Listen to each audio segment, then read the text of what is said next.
नमस्कार, कसं काय मंडळी, स्वागत आहे तुमचं माऊली ऑफ डुगुबनी या आपल्याच लाडक्या चॅनलवरती. संध्याकाळचे 5 वाजले, मी आली आहे घरी आणि पाऊस चालू होता. राहुल मला घ्यायला आले होते. सोबतच मी घरी आलेल्या पप्पा सुद्धा माझ्याकडे आले.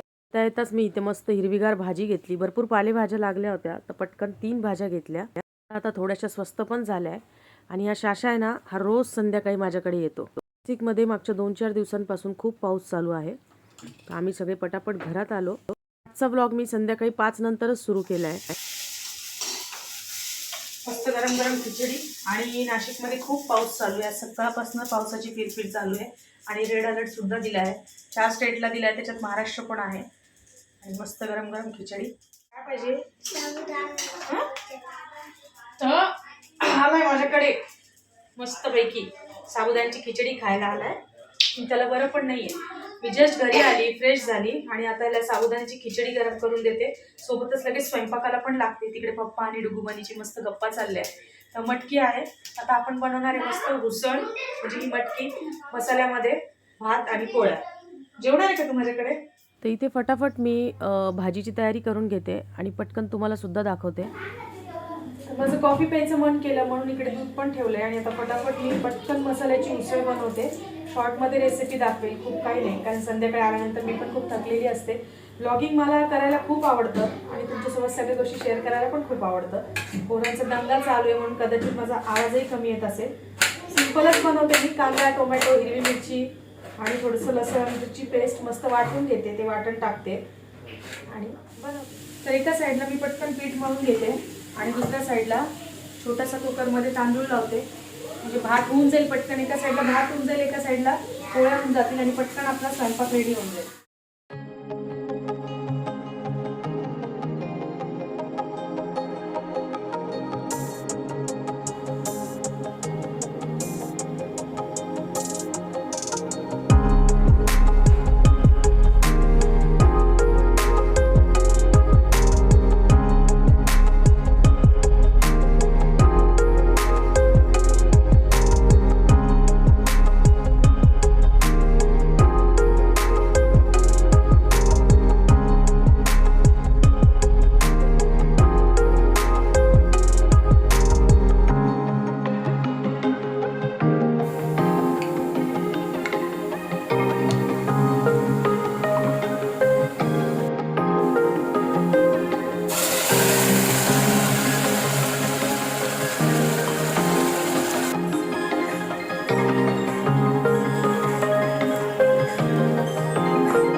आता सगळा स्वयंपाक तयार झाला. संध्याकाळची दिवाबत्ती झाली आणि आता पोरांना खूप भूक लागली आहे. तर मी पटकन त्यांना वाढून देते.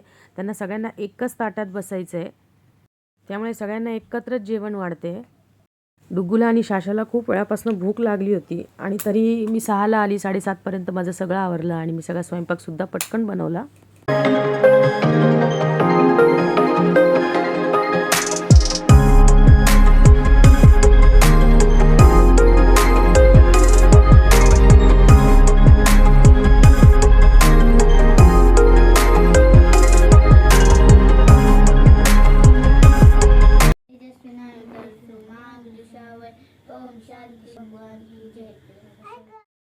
तर ऑफिसवरनं आल्यानंतर खूप सारी धावपळ असते आणि आता थोडासा निवांत टाईम मिळाला. असं होतं नाशिकचं क्लायमेट आणि अजूनही पाऊस चालूच आहे. डुगूबनीचं छान जेवण होतं आणि थोड्याच वेळात मी आणि राहुलसुद्धा जेवण करू. तर तुम्हाला आजचा हा व्हिडिओ कसा वाटला मला कमेंट सेक्शनमध्ये नक्की सांगा आणि माऊली ऑफ डुगूबनी चॅनलला लाईक करा, शेअर करा, सबस्क्राईब करा. पुन्हा भेटूया एका नवीन व्हिडिओसह. तोपर्यंत नमस्कार.